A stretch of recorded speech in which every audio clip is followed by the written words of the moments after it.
Andhra Bank here. Yes, agent speaking. ఆ గాయమేమో పూర్తిగా మానిపోయింది ఏజెంట్ గారు, కానీ సంతకం చేస్తే కొంచెం తేడా కనిపిస్తోంది. అదే ఇబ్బంది లేదు భానుజీ గారు. స్పెసిమెన్ సిగ్నేచర్ ఫార్మ్స్ పంపిస్తాను. అజయ్ బాబు గారితో మళ్ళీ సంతకాలు చేయించి పంపించండి. అలాగే అలాగే పంపించండి. థ్యాంక్స్. నమస్తే. నమస్తే భానుజీ బాబుజీ. నమస్తే ధనిరామ్ సేఠ్ జీ. నమస్తే. అయ్యే అయ్యి అవతారం. ఒకరిని పిలిస్తే ముగ్గురు తగలంటారే. మాకిదొక కర్మ సేఠ్జీ. మా ఆఫీసులో ముగ్గురు అవతారాలు వెలిశారు. శేషావతారం, కూర్మావతారం, వరాహావతారం.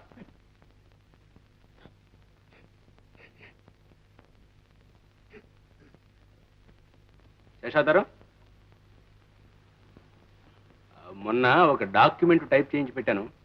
ఏది అది బెటర్. నీ తాపత్రయం గాని ఏమన్నా వినపడి చస్తుందిరా. తప్పు కోరను. పెద్దవాళ్ళు ఏదో విషయాలు లోపల మాట్లాడుకుంటూ ఉంటారు, అని వినకూడదు. మరి మీరొకరు నోరిప్పు తీసి నీతులు చెబుతారు. అది కాదండి, మన మేనేజర్ గారు ధనీరామ్ సేఠ్ గారితో అప్పు బేరాలాడుతున్నారు కదా, అందులో తమ తాంబూలం ఖర్చు ఎంత రాబడుతున్నారా అని. 5 పిల్లి కూనలకు తక్కువ ఉండదు.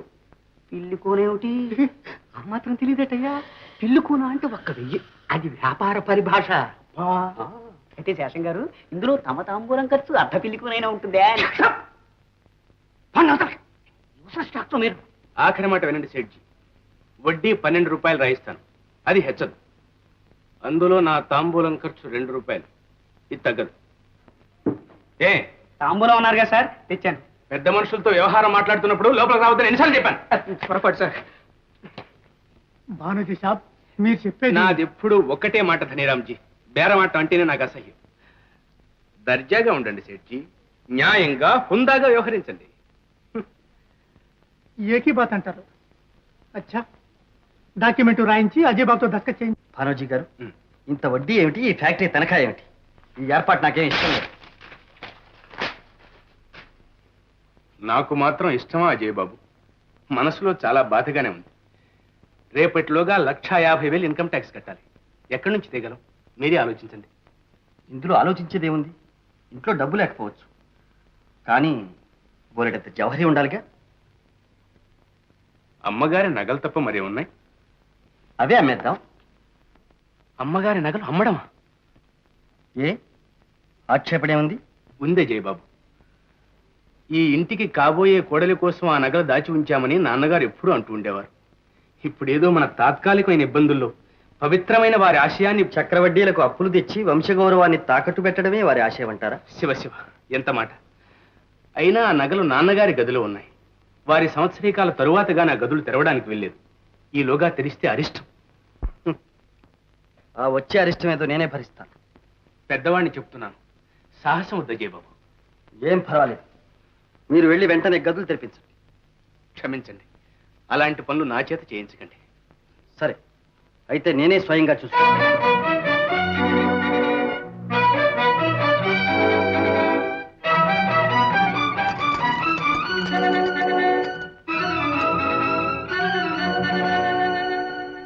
నిజంగా అంత అగాయిత్యాన్ని పూనుకున్నాడా? అవునమ్మా.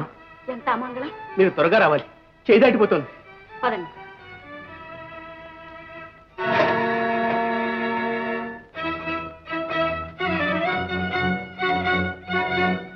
అజయ్, ఏమిటి సాహసం? ఎంత పని చేశావు నాయన? అరిష్టం బాబు అని ఎంత చెప్పినా విన్నారు కాదు. గదులు తెరవక ముందే ఆ ఇష్టం ఏదో జరిగిపోయింది భానుజీ గారు. అదేమిటి అజయ్ బాబు? మన కళ్ళెదట కనబడుతున్నది.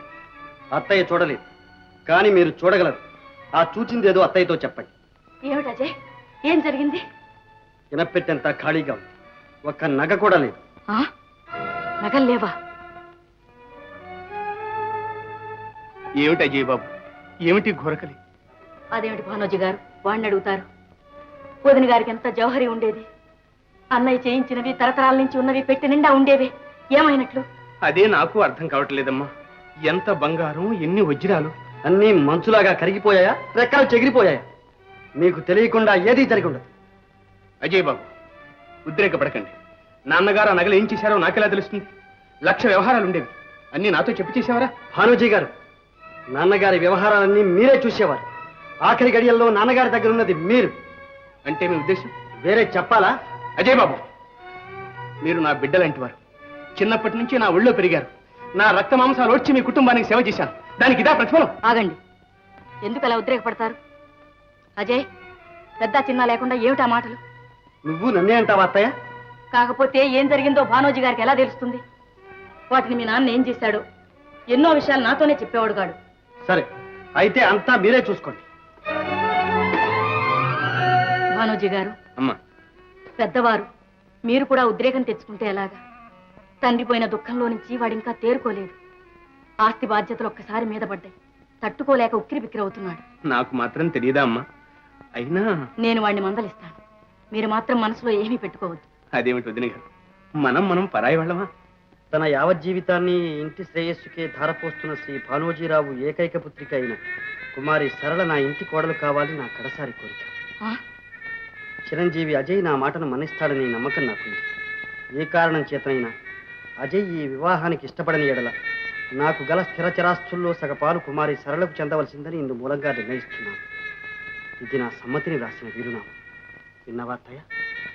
ఇందులేదో మోసం ఉంది నాయన. అన్నయ్యకి ఆ ఉద్దేశమే ఉంటే మాట వరుసకైనా నాతో అనకుండా ఉంటాడా? అయినా వాళ్ళ తాహతేమిటి, మన తాహతేమిటి? చివరకు ఒక మేనేజర్ కూతుర్నా అజయ్ చేసుకోబోయేది. దొరా ఇగో టప్ప. లచ్చి, మీ నాన్నను ఒకసారి ఇలా రమ్మను. అలాగే అమ్మా. వెంకన్న రాత్రి వాళ్ళు అన్నయ్య మంచం కనిపెట్టుకుని ఉన్నవాడు. ఈ విల్లు విషయం వాడికి ఏమైనా తెలిసేమో. వెంకన్న, దీని సంగతి నీకేమైనా తెలుసా?